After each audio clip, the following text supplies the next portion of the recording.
a blind piano player, wrestler, long-distance runner, and a creative spirit whose talents have taken her to the stage and into galleries and exhibitions across the U.S., are here to tell their story of their unique and incredible journey together. Welcome to the Nancy and Mike Show. Nancy and Mike will engage you with some of the most unimaginable and heartwarming stories of their extraordinary life. So please welcome your hosts, Nancy and Mike.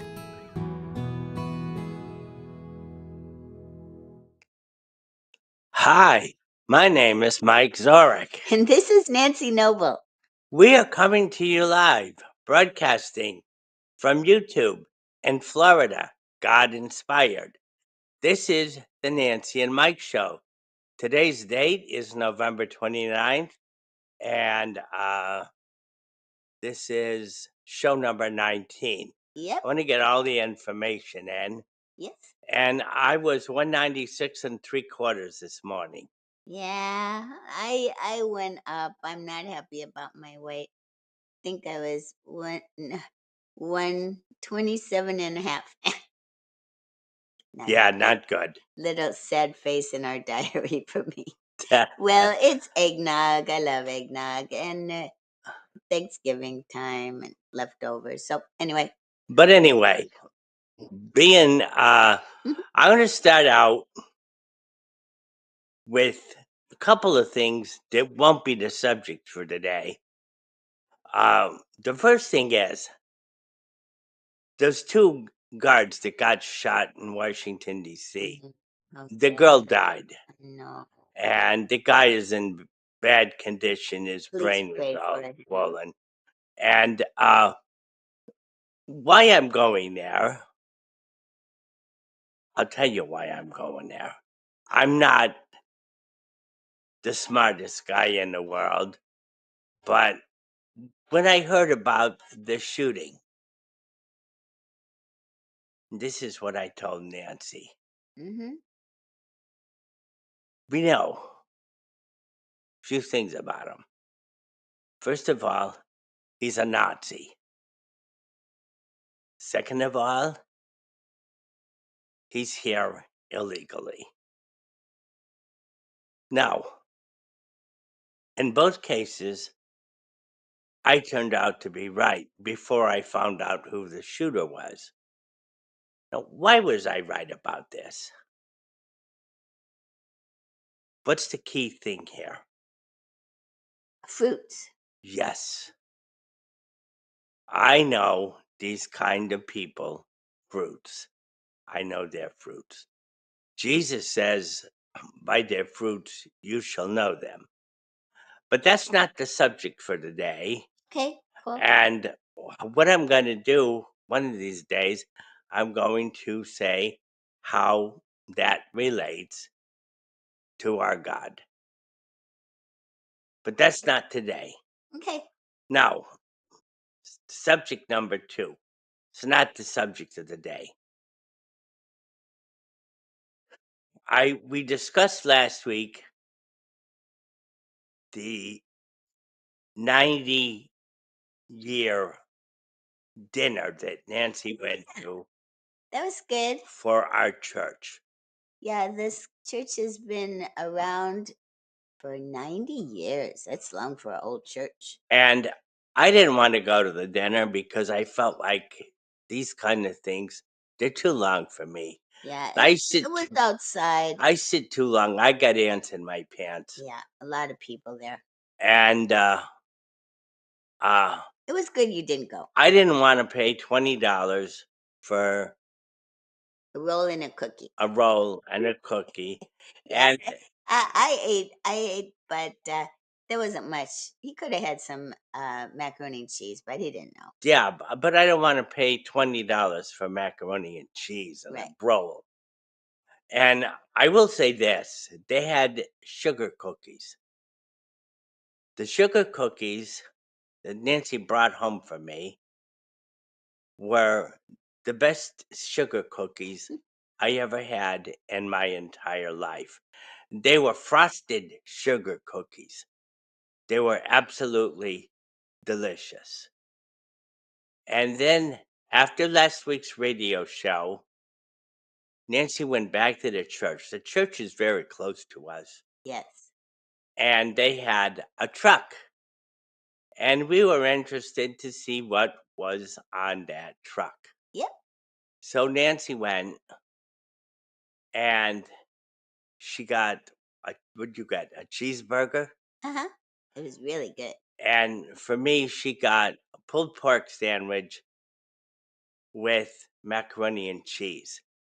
Well, one thing I do not like is liquidy macaroni and cheese. I know. And a lot of restaurants are too liquidy. Mhm. I never tried macaroni and cheese in Connecticut. I never had it when I was a kid. And the first time I had it was at my uncle's house. He Oh, baked he probably made macaroni it and good. cheese in the oven. Yeah. It was, it could have been labeled as the world's best macaroni and cheese. They had this crunchy stuff on top, and it was not liquidy at all. Right, right. It was delicious. Now, this macaroni and cheese was not too liquidy, so I really liked it. Yeah. Now, the pulled pork, the best I ever had in my life. What made the pulled pork so delicious? I'll tell you what it was, and I'd never expected this. What? One thing I really love is chili powder. I don't eat chili. If Nancy makes homemade chili with the beans and the chili powder, I will eat it. But I don't like the meat in the chili, the ground up meat. Right, I know that. So, Even a ground up turkey or anything ground ugh, up, he doesn't like it. it's to me, it's disgusting. But And it's the texture. He likes pepperoni, he likes bacon, so it's the texture of it, that's all. I like stringy meat. I like that, Yeah, but I don't like ground up meat. right. Well, this pulled pork last week had chili powder in it. You know, since you like chili powder so much, I should put it out on the counter, use it more often. I didn't know you liked it that much. I love it. I would love it with rice or that would be Okay? uh, I learned something. a wonderful idea. So I want to tell you that pulled pork was the best I ever had. So out of that 90-year anniversary thing, the best sugar cookies I ever had in my life, the best pulled pork I ever had in my life. Wonderful. And I was too full to have a big supper. I Nice. just usually supper's my biggest meal. Right. Now, the next day I went to church. They had a different guy speaking, not our regular preacher. Mm-hmm. I didn't like the sermon. Yeah. Oh well, it happens. Now, I'm not blaming him. No. I'm not blaming him. But I'll tell you why I didn't like the sermon. It was too visual, and I could not relate to what he was talking about. I understand. There was a lot of things there that how things used to be, how things, Mm-hmm. you know, I couldn't relate to anything. Well, I did. There was one thing I related to, and he mentioned this restaurant that had fried Oreo cookies. Yeah, yeah. Now, when That's you could hone in on. I know it. I think you had that at the date yes, I festival did. in India. I think it was either the next to last date festival I ever went to. Mm-hmm. I did have fried Oreo cookie, Right. and I think I also had a fried Hostess Twinkie. So I can relate to those two things, but the rest of it, basically, I could not relate.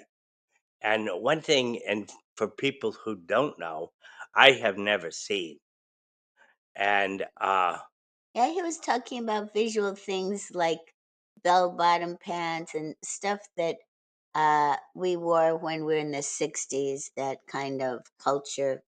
So it was a visual stuff. So, Yeah, that doesn't interest me. I know. And I just can't relate.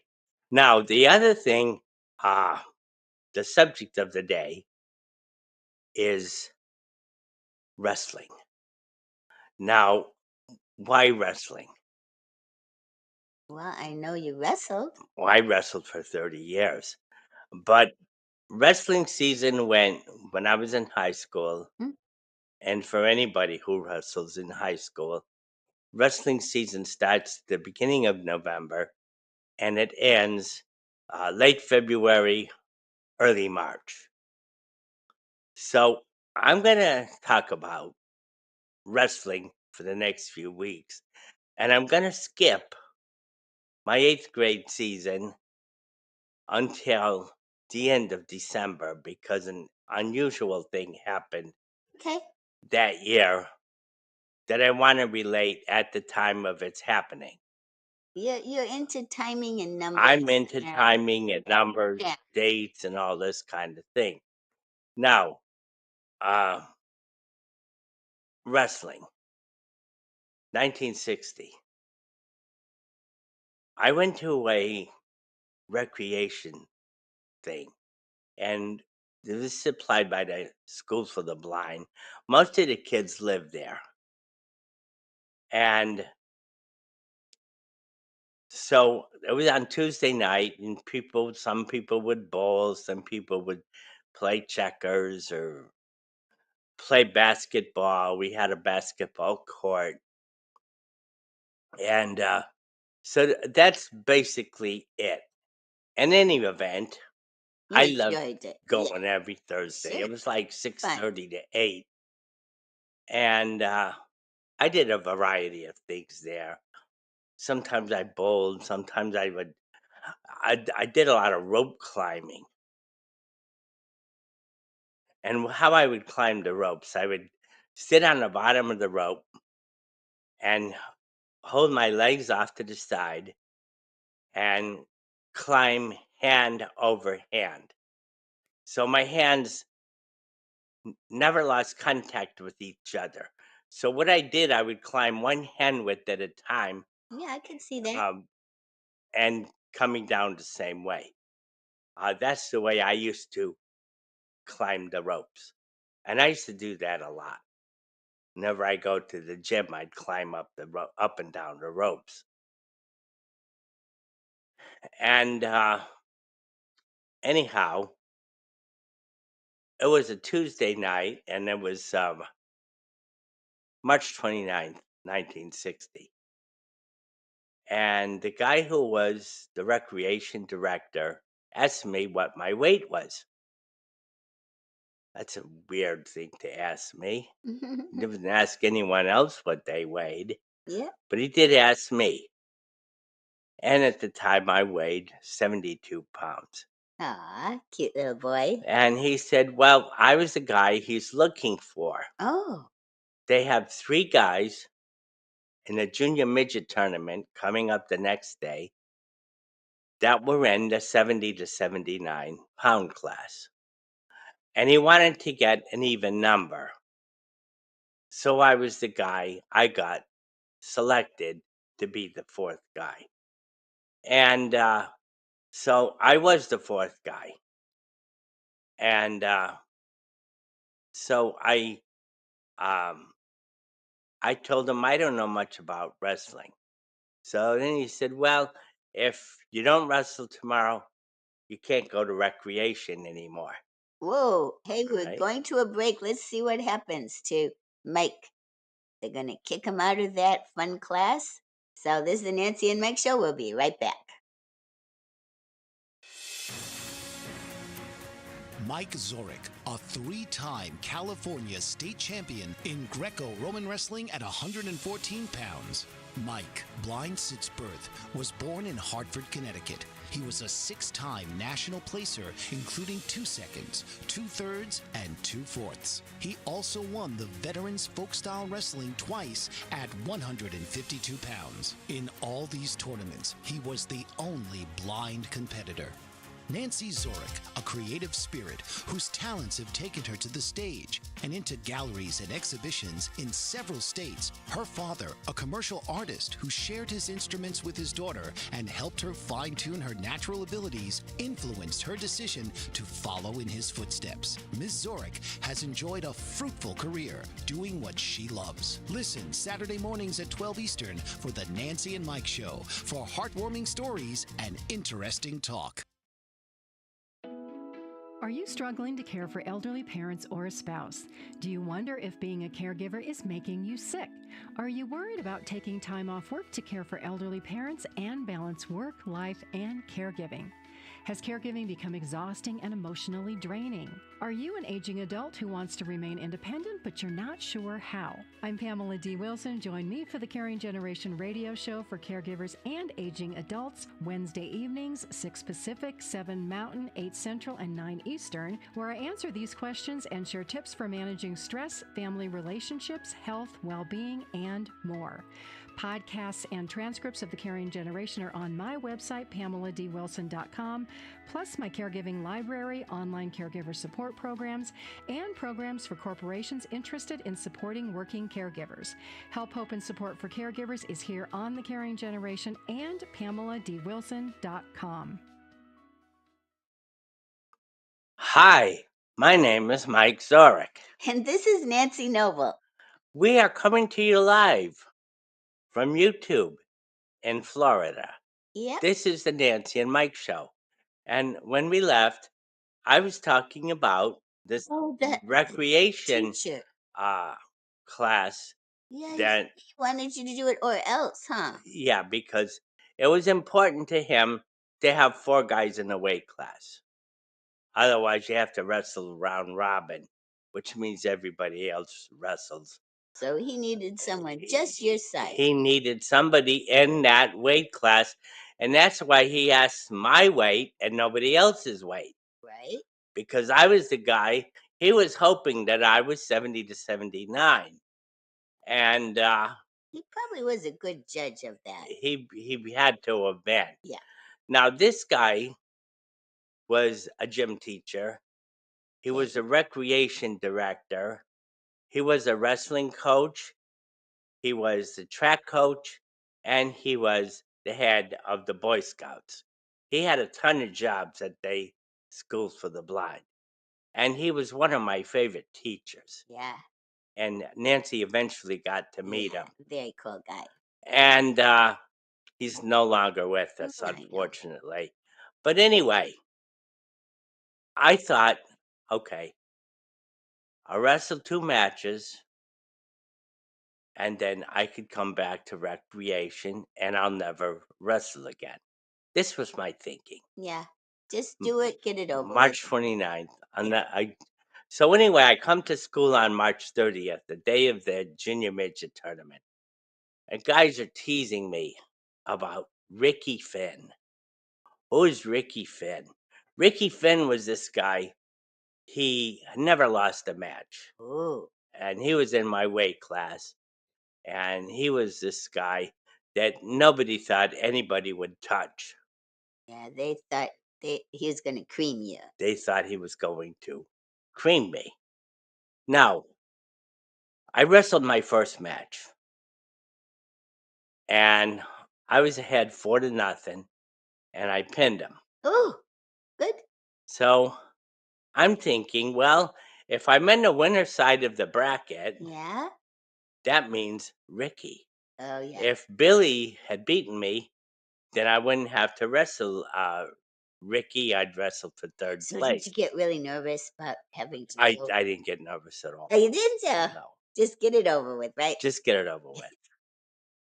So anyway, I'm wrestling with this unbeatable Ricky, and we had 3 1-minute periods. And after the second period, he was beating me 5-3. I got 1 minute left to my wrestling career. 43 doesn't sound good. Doesn't sound good. Mm-mm. But the good thing was I was at the bottom. I started out on the bottom. Okay. He put in a half Nelson on me. I know what that is. And when he did, I locked his arm. Oh. And I stepped over him. That sounds The good. arm lock with the step over. Yeah, I could see it. Now, what is that? That's a 2-point reverse. And the way you do that move, if you do it properly, you're not only going to get 2-point reverse for it, you're either going to end up pinning the guy or you're going to get back points. Yeah. I got 3 points back points for getting him on his back. Yeah. So that put me ahead 8-5. And no more points were scored. I rode him out the rest of the period. Just hung on to him good. I hung on to him good, yes, and Ricky lost. Whatever happened? The mighty Ricky Finn had gotten beat. Oh, I bet you were jumping all over the Oh. place. I know you. You do know me. I remember walking home from school, and I'm thinking, I said to my mother, I said, you know what? I'm going to go out for wrestling next year. This stuff seems pretty good to me. Now, the way they had it, in 7th to 12th grade, you could wrestle varsity at the Oak Hill School for the Blind or any other blind school. Good. So 7th grade came, Mm-hmm. 60-61 season. And my mother gave me a choice. She was the Cub Scout den mother. Okay. And she said, you could either wrestle or go to Boy Scouts. Now, I got to tell you, I hated Boy Scouts terribly. I hated it. I hated the meetings. I hated everything about it. I'm not against Boy Scouts. No, I know. But You're the Cub Scout. Me individually, my mother was a Cub Scout den mother. I got to go to the Cub Scouts. They were much better. Right. You got refreshments. You got to sit. And the Boy Scouts, you stood up all the time. And you had camping. I hate camping. And so my mother says, well, you got 2 choices. Yeah, no problem. You could either wrestle or go to Boy Scouts. Yes. Well, I know that was not much of a choice for me. So I went out for wrestling. Of course. 7th grade. I had a problem. What? What kind of problem? I was too light. The lowest weight class was 95, and I was in the low 80s. Oh. So I couldn't make varsity 95. I was too small. So anyway, I went to wrestling practice. Sure. all Learn some year. more moves. Learn some more moves. And my coach Farina told me, if you don't want to wrestle because you are too light to compete on the varsity team, he said, I'll let you do another year of junior midgets, even though because you're too light, he would let me do it. But if I do go out for the junior midgets, I can't come to wrestling practice with the varsity team. No. I wanted to go to varsity wrestling practice. So that's what I did. I'm skipping 8th grade because that's where this incident happened at the end of December. 9th grade, I had 2 years of 9th grade. And after I give you this 9th grade, the first year, Nancy's going to do her wonderful thing. I don't want to take up the whole show with wrestling, but you could. Now, 1962-63 season. I was in the 103-pound class. And an amazing thing happened. I had a bad year. I had 2 wins and 4 losses. And That's no good. that year, I happened to wrestle 5 people who were unbeaten state champions. Oh, wow. So, you wanna talk about Yeah. bad brackets. Yeah. Now, a miracle happened that year. Cool. I was very nervous before I wrestled, Yeah, that makes sense. and I got so nervous that after the match even, I had stomach pain. And one day we were wrestling against Hall High, which is a school in Connecticut. I wrestled a guy named Armstrong. He was the undefeated state champion. He beat me 4-3. And he said I was his toughest opponent. He was a state champ. So that's a good It thing. was a good thing. Yeah. I got a stomach ache. Yep. Horrible. I couldn't sleep that night. I thought I'd have to go to the hospital. Oh, that's serious. That was What serious. happened? And it was on my right side where my bladder is. So here's what happened. Okay. Long after we got married, we got this Dr. Davis. Oh, he was wonderful. He was amazing. He was a Christian guy, Yeah, he was inspirational doctor. a very inspirational doctor, and he gave patients the attention they needed. Absolutely. He didn't say, well, after 5 minutes, we're going to get you out of here.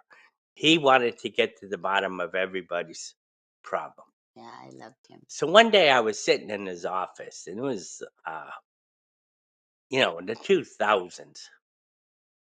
And he said, I've been looking at some of your tests, and here's what I found on your test. Listen to this. Okay. You had gallbladder stones.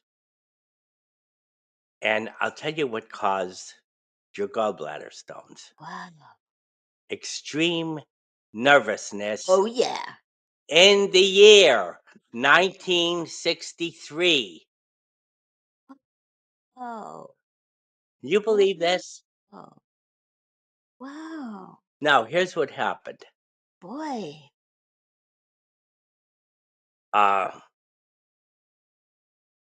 1962. 1962. A 62-63 season. Yeah.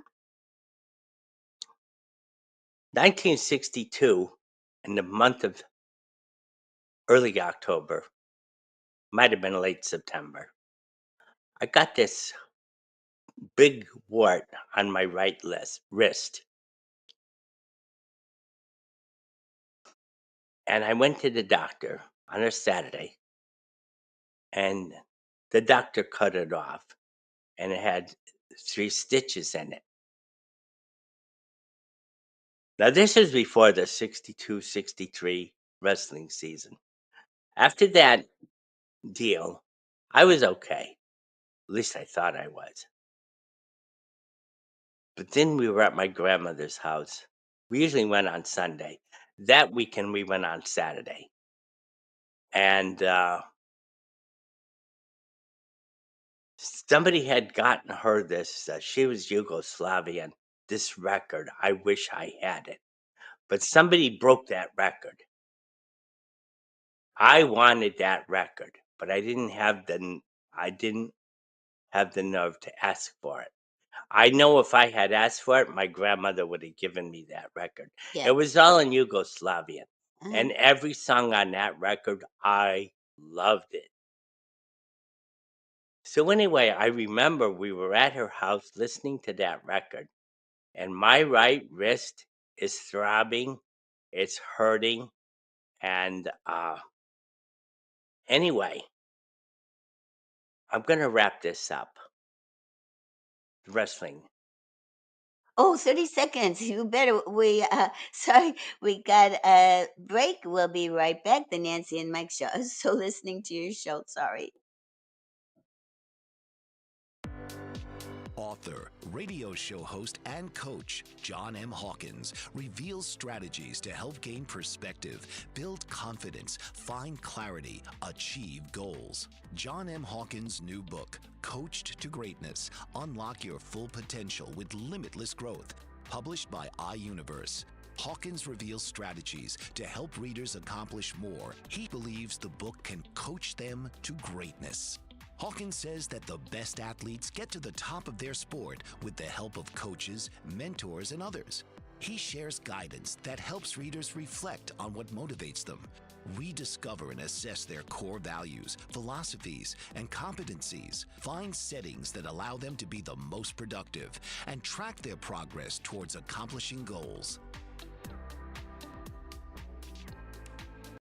What if there were a super tiny device that could diagnose the brain and is smaller than a single human hair? What if you could see inside the brain to help an epilepsy patient during surgery or to help the fight against Parkinson's disease? Dr. Patricia Broderick is proud to announce the Broderick Probe, a biomedical and electronic breakthrough. Imagine a probe to help with the understanding and potential cure of brain-related diseases. To learn more, listen live to the Easy Sense radio show with host Dr. Broderick. And to help support the Broderick Foundation, please go to EasySense.com and learn how, with your help, we can fight these horrific brain disorders. That's EasySense.com to learn more and help support the Broderick Foundation.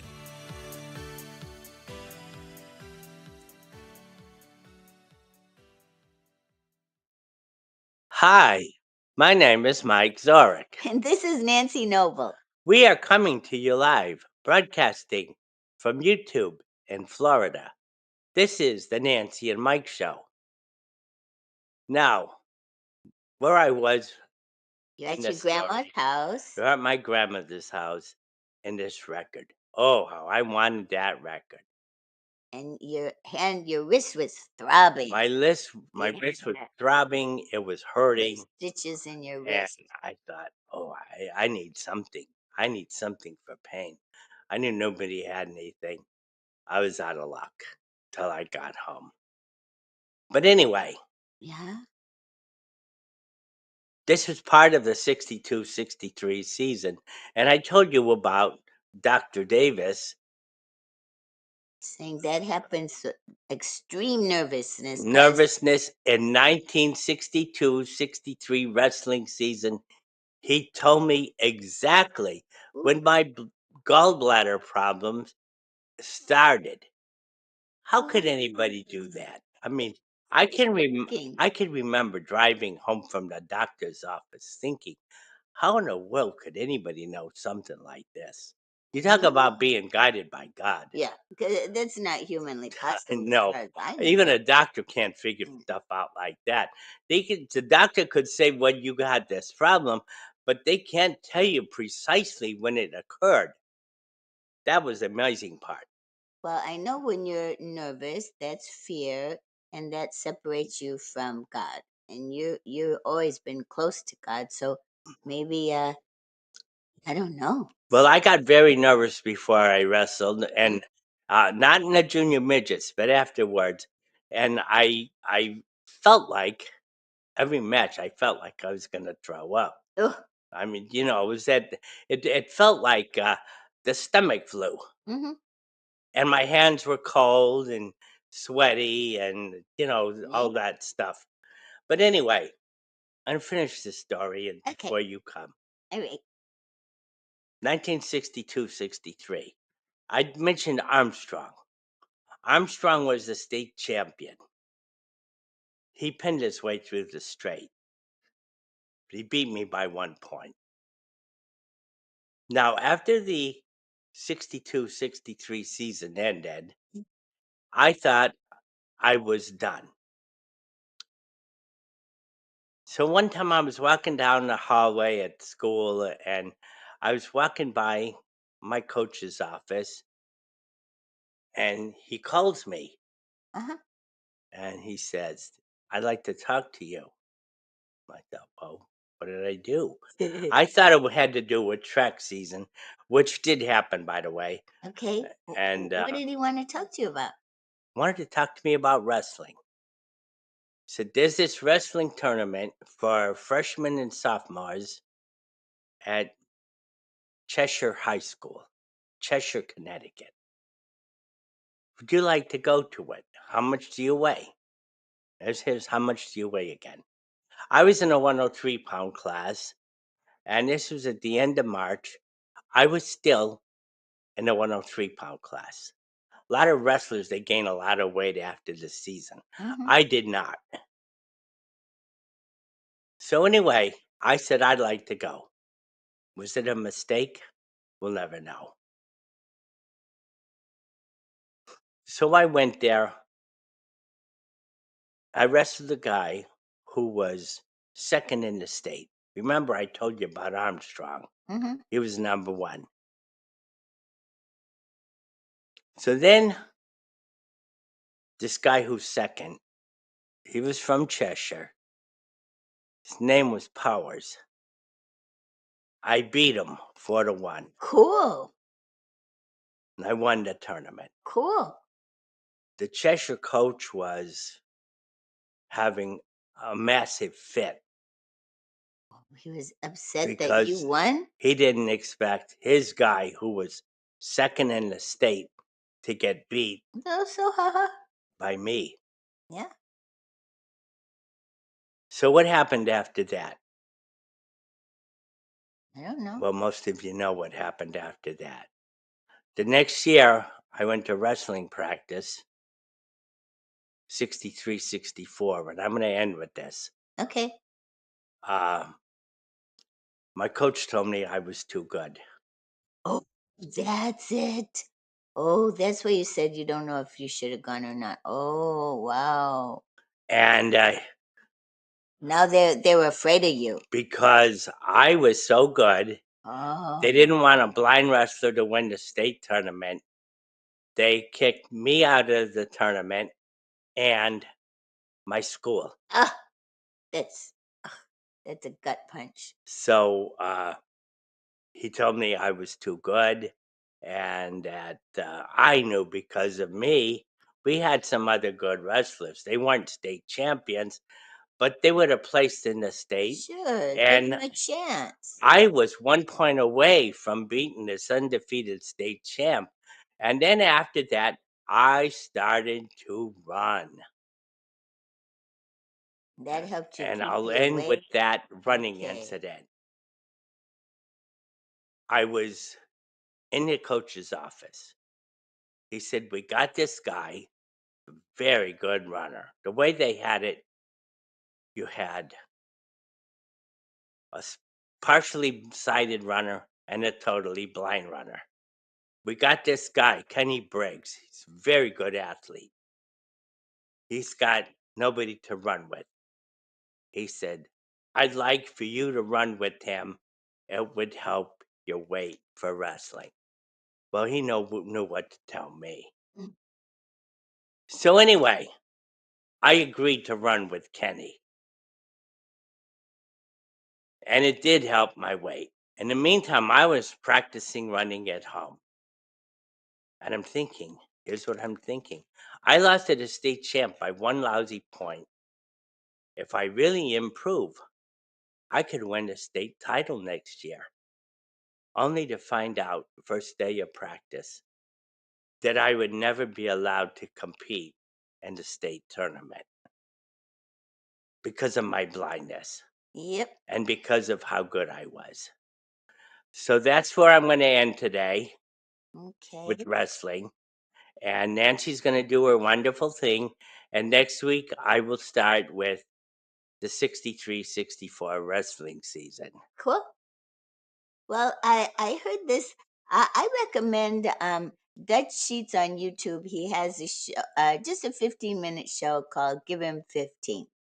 So I heard this on that and I liked it, so I wrote it down. Pessimists, they complain about the wind. Optimists, they say the wind will change. Leaders adjust the sails. I love that. And that's what we're to be. We're to be leaders, adjusting the sails. Okay. Sometimes by Mike thinking ahead, sometimes he sounds like a pessimist. And by me being, optimistic, I'm thinking the good stuff. But this is our quiet time book. And I've been reading it for years, and it looks like it. I see reality, and reality is not always optimistic. Yeah. So here I'm going to read this. It won't take too long, I don't think. It says, train yourself toward godliness, keeping yourself spiritually fit. 1 Timothy 4:7. So I have these listed here. First, there's the time of crisis. And that's when things are in turmoil and things are unexpected and surprises. But they are the vehicle that draws us closer to God. And then after a while, things get stable and you have victory. Okay, number 2. The second theme is one of calmness. So that's the ideal. Everything is at peace, no major demands, and things aren't so rigid with your schedule. The Lord is continuously in the center of your day. There's ample time for prayer. Okay, these are truly the best days. Third, now this is the right timing for this third one. Listen carefully. Final theme is when things are in hecticness. Unlike the period of calm, there is very little peace during these times. Demands abound, schedules are full, expectations are high. There is never enough time to get everything done, and what time there is seems to be beyond our control.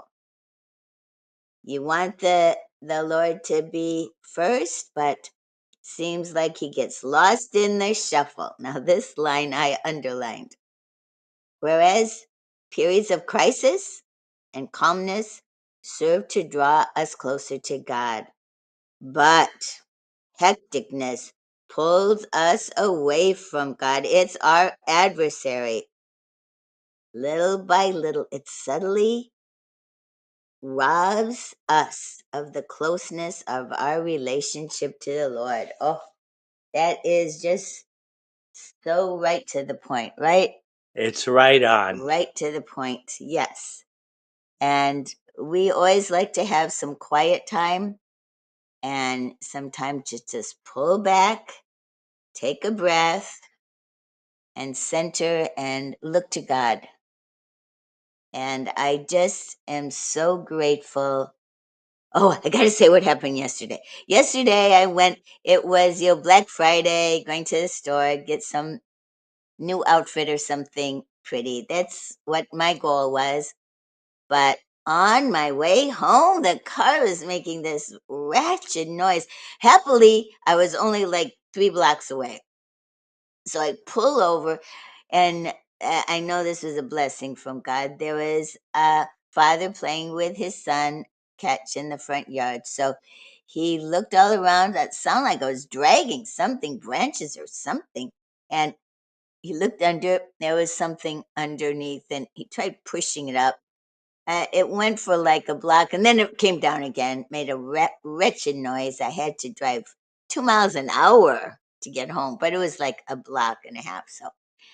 So, and I called our neighbor, and he came over under the car, and he unhooked it, and we're good to go.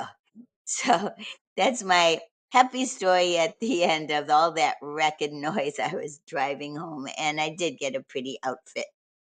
So we're going to be going to a break, and I know Mike has some sports coming up, so we'll be right back. This is the Nancy and Mike Show. What if there were a super tiny device that could diagnose the brain and is smaller than a single human hair?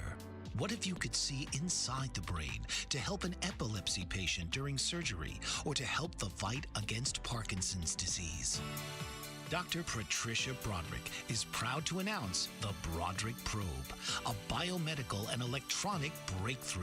Imagine a probe to help with the understanding and potential cure of brain-related diseases. To learn more, listen live to the Easy Sense radio show with host Dr. Broderick. And to help support the Broderick Foundation, please go to EasySense.com and learn how, with your help, we can fight these horrific brain disorders. That's EasySense.com to learn more and help support the Broderick Foundation.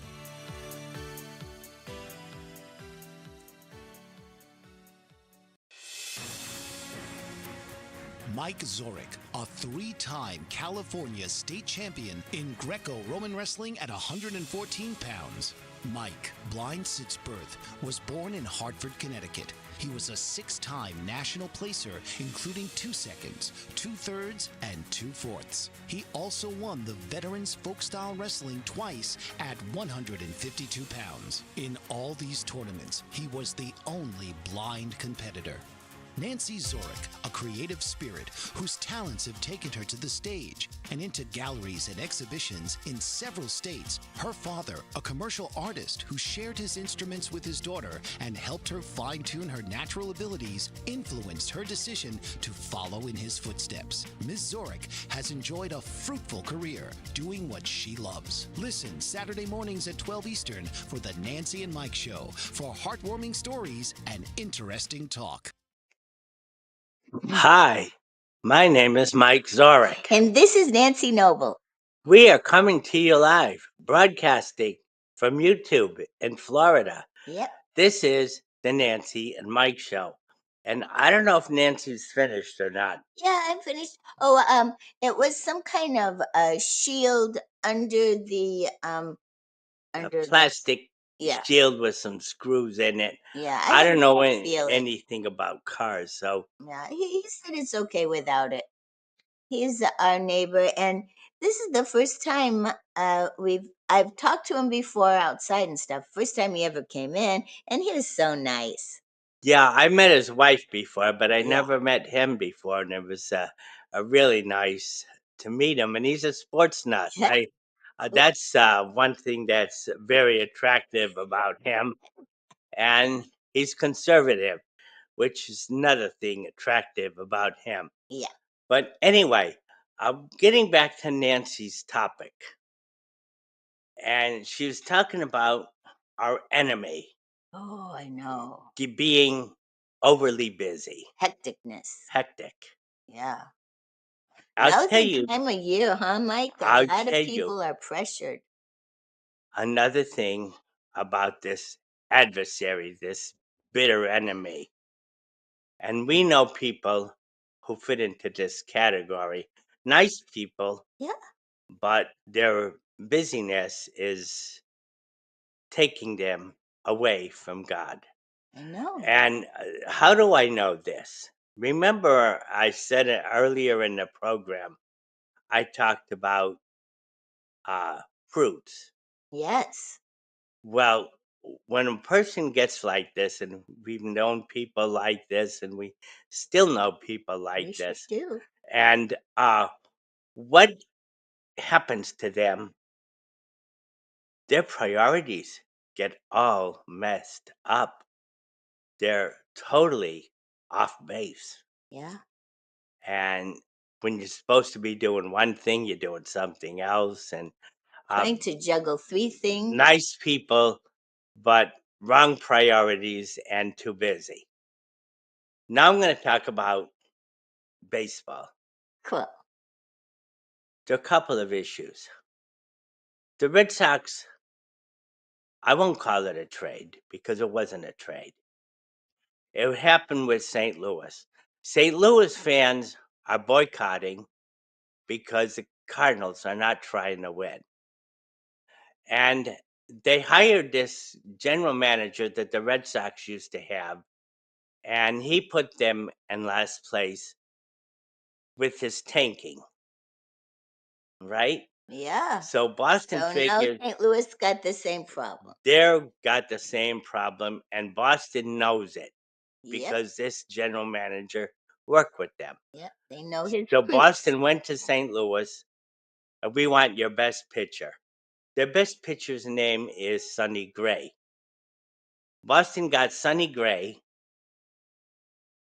plus $20,000 cash from St. Louis for 2 unknown minor league pitchers. Wow. That's not a trade. No. That's a dump by St. Louis. What's wrong with this? From the Red Sox standpoint, he's only good for 2 years. Now, the Red Sox never signed anybody long term. I'll give you an example. The Toronto Blue Jays, who were just in the World Series, and I know they were no match for the Dodgers, but nevertheless, they got there, yeah. They got there. Yeah. All right. Mhm. They got Dylan Cease, a free agent from San Diego. He's very good. San Diego. Mhm. I think Sonny Gray is better, but Cease is not bad. Yeah. Cease came up through the Chicago White Sox organization, and what did Toronto do with Cease? Do you know what they did? No.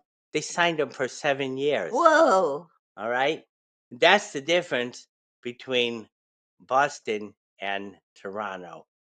I understand Boston is trying to win short term.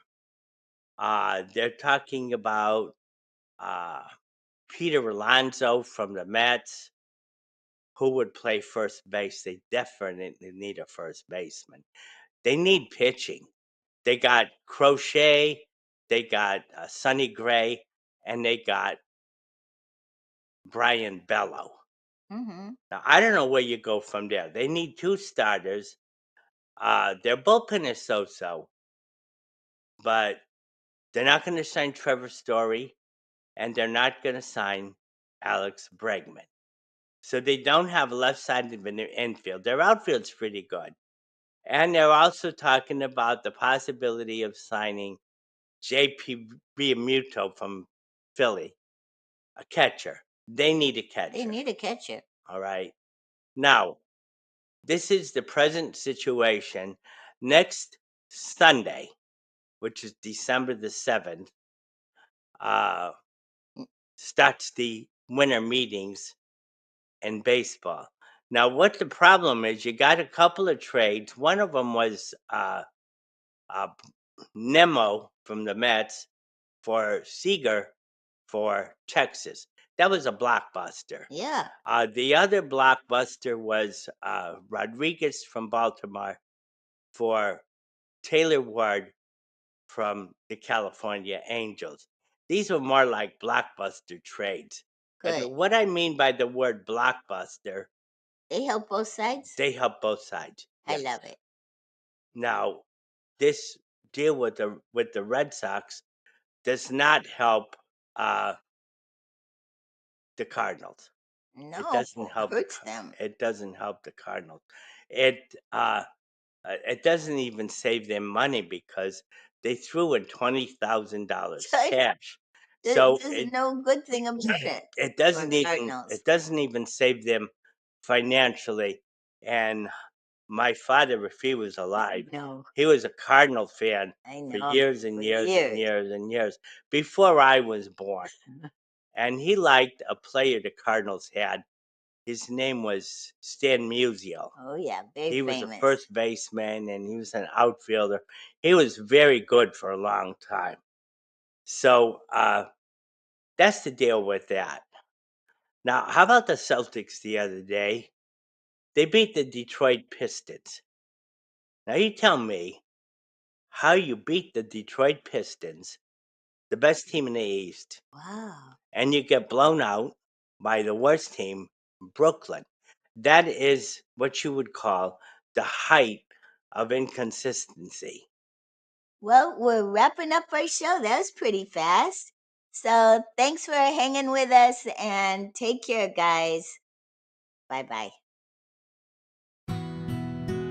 This has been the Nancy and Mike Show. Tune in each week and become part of the conversation of the amazing journey of Nancy and Mike.